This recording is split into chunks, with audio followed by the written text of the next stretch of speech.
Assalamualaikum. Hai, apa khabar anak-anak murid cikgu tahun 5? Cikgu harap semua murid dalam keadaan sihat. Macam mana dengan latihan yang telah cikgu berikan? Cikgu harap semua murid dapat siapkannya di rumah. Baik, sebelum kita meneruskan sesi PDPR kita pada hari ini, apa kata kita sama-sama menadahkan tangan untuk membacakan doa belajar. Bismillahirrahmanirrahim.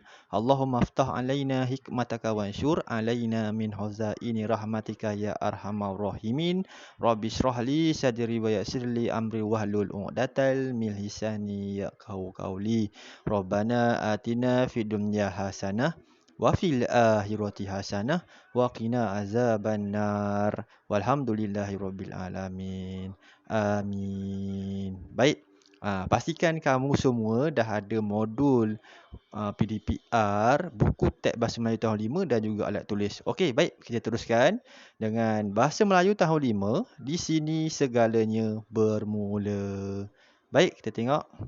Tajuk kita pada hari ini ialah katil mesra pengguna dan mari kita berinovasi. Okey, standard pembelajarannya ialah 5.3.2 dalam kurungan 1 Roman, memahami dan membina pelbagai jenis ayat seruan mengikut konteks. Yang kedua, 5.3.2 dalam kurungan 2 Roman, memahami dan membina pelbagai jenis ayat perintah mengikut konteks. Jadinya semua murid hari ini akan buat tata bahasa. Okey, dalam modul tu ada hari Selasa kan? Okey, yang hari Selasa tu tinggalkan, kita buat hari Khamis punya. Okey, baik. Cikgu teruskan dengan apa yang akan kamu semua perolehi hari ini, iaitu membaca dan mengenal pasti maklumat yang terdapat dalam petikan dialog dengan betul, menulis 5 ayat seruan, menggunakan ayat seru dengan ejaan yang betul dan tulisan yang kemas. Dan yang ketiga, melengkapkan cerita menggunakan ayat perintah berdasarkan bahan rancangan yang diberikan. Jadi hari ini yang kamu akan buat dan apa yang akan kamu dapat pada hari ini. Boleh? Kalau boleh, cikgu teruskan dengan sedikit perkongsian daripada cikgu untuk hari ini ialah, okey, tak nampak tu kan, simpulan bahasa iaitu tua-tua kelapa. Maksud tua-tua kelapa ni ialah orang yang semakin tua, semakin baik perangainya. Okey, ini untuk hari ini. Okey, dah sedia murid-murid?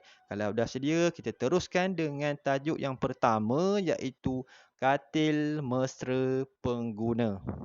Okey, kita saksikan buku teks muka surat 136, ada perbualan di antara seorang wartawan, okey, dan juga Encik Amiruddin. Okey, ciptaan Encik Amiruddin ini adalah ciptaan ataupun inovasi katil yang akan digunakan oleh orang kurang upaya ataupun orang kelainan upaya, yang kita singkatkan sebagai OKU. Okey, cikgu harap kamu di rumah tu baca dulu dialog ini. Okey, dah habis baca. Okey, dah habis baca, kita akan buat ayat. Macam tu. Tapi sebelum kita buat ayat, sebelum kita buat ayat, kita kena tahu dulu apa itu kata seru. Okey, ini pun kita dah belajar tapi cikgu akan ulang semula kepada kamu semua. Okey, kata seru adalah kata yang menyatakan perasaan seseorang seperti sakit, marah, terkejut, hairan, sindiran, sedih, takut, terperanjat, hibah dan sebagainya. Jadinya bermakna di sini kata seru ni nak menunjukkan kita punya perasaan. Okey? Cara penggunaannya disesuaikan dengan intonasi pengucapan iaitu dengan nada meninggi atau menurun. Okey? Kata seru digunakan untuk membentuk ayat seruan. Jadinya kalau dalam ayat seruan mesti ada tanda seru. Cikgu pasti semua murid cikgu dah tahu macam mana bentuk tanda seru itu. Okey? Kita tengok pula contoh penggunaan kata seru. Okey, kalau aduh itu penggunaannya untuk menyatakan perasaan sakit dan kagum. Okey, contoh ayat, aduh sakitnya tanganku. Ada tanda seru di situ. Okey, ada kata seru aduhai untuk menyatakan perasaan sedih. untuk menyatakan tidak setuju atau menolak sesuatu. Okey, kamu boleh baca contoh-contoh tu cikgu hanya akan baca penggunaan kata seru. Amboi ataupun wah untuk menyatakan perasaan hairan atau kagum. Okey, cis atau cih untuk menyatakan perasaan marah dan benci. Untuk menyatakan perasaan hairan atau terkejut, dan yang terakhir sekali, hai untuk menegur seseorang atau menarik perhatian. Inilah kata seru yang ada daripada dulu sampai sekarang dan inilah contoh penggunaan kata seru tersebut. Okey? Boleh murid-murid? Kalau boleh, mari kita sama-sama buat ayat berdasarkan kepada kata seru yang telah diberikan dalam buku teks kamu tu, iaitu ada 5, iaitu syabas, oh, wah, nah. Okey, kalau syabas ni kita nak menunjukkan perhargaan. Contoh, syabas Azli, kamu berjaya mendapat tempat pertama. Mesti ada tanda seru. Oh, ini apa tadi? Wah dan nah. Buat ayat kamu sendiri mengikut kreativiti kamu sendiri. Okey? Boleh murid-murid? Cikgu rasa ayat kata seruan dengan ayat seruan ni mudah je. Jadi semua murid boleh buat. Kalau boleh buat, terus tulis dalam modul PDPR yang telah cikgu sediakan kepada kamu semua. Baik, kalau dah selesai yang ini, kita teruskan dengan tajuk yang kedua kita pada hari ini iaitu mari kita berinovasi. Okey? Mari kita berinovasi. Kamu baca dulu muka surat 137. Ada gambar ataupun bahan rangsangan yang telah diberikan. Kalau cikgu nampak di situ gambar ciptaan daripada buku jimat dan mudah dengan inovasi Kementerian Sains Teknologi dan Inovasi. Mesti ada orang nak buat perangkap nyamuk. Kamu pun boleh cuba di rumah. Tapi pastikan kamu ada bahan-bahan yang ditunjukkan berdasarkan gambar ini. Cikgu tak buat untuk diri sendiri. Hasilkan inovasi perangkap nyamuk untuk kita kurangkan nyamuk di rumah kita. Okey. Apabila dah baca,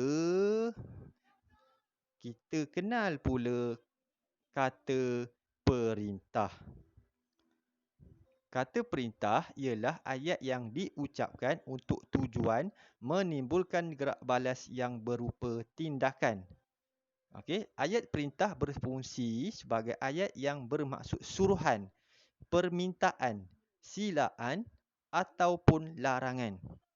Ini maksud ayat perintah. Okey, kita lihat pula contoh kata perintah. Suruhan. Contohnya ialah tolong. B, permintaan. Contohnya minta atau harap. C, silaan. Sila, jemput. Dan D, larangan, jangan, usah. Ini kata perintah yang boleh kita gunakan nanti. Okey. Dan ini contoh penggunaan kata perintah dalam ayat. Okey, yang A, tolong kembalikan buku cerita saya. Minta semua peserta bersedia. Harap saudara faham masalah saya. Sila masuk. Jemput makan. Jangan berdiri di situ. Usah kamu fikirkan kisah yang sudah berlalu. Ini contoh-contoh penggunaan kata perintah dan juga ayat perintah. Okey murid-murid? Kalau dah okey, kalau dah tahu kata perintah, mari kita lengkapkan ataupun sambung cerita ini. Okey, sambung cerita yang ada dalam modul itu dan juga cikgu nak ingatkan berdasarkan kepada 6 keping gambar itu. Pastikan kamu melengkapkan cerita ini berdasarkan gambar. Bagaimana nak hasilkan perangkap nyamuk tadi. Mula-mula kena buat apa? Potong macam mana? Sila potong. Pastikan gunakan kata perintah dan juga ayat perintah dalam cerita kamu pada hari ini. Okey, lengkapkan cerita ini berdasarkan bahan rancangan tadi. Okey, murid-murid, semoga dengan perkongsian sedikit daripada cikgu ini dapat membantu kamu semua untuk menyiapkan latihan pada hari ini.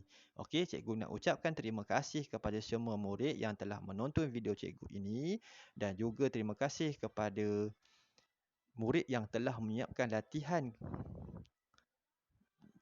dalam modul PDPR cikgu. Okey, sedikit pesanan daripada cikgu.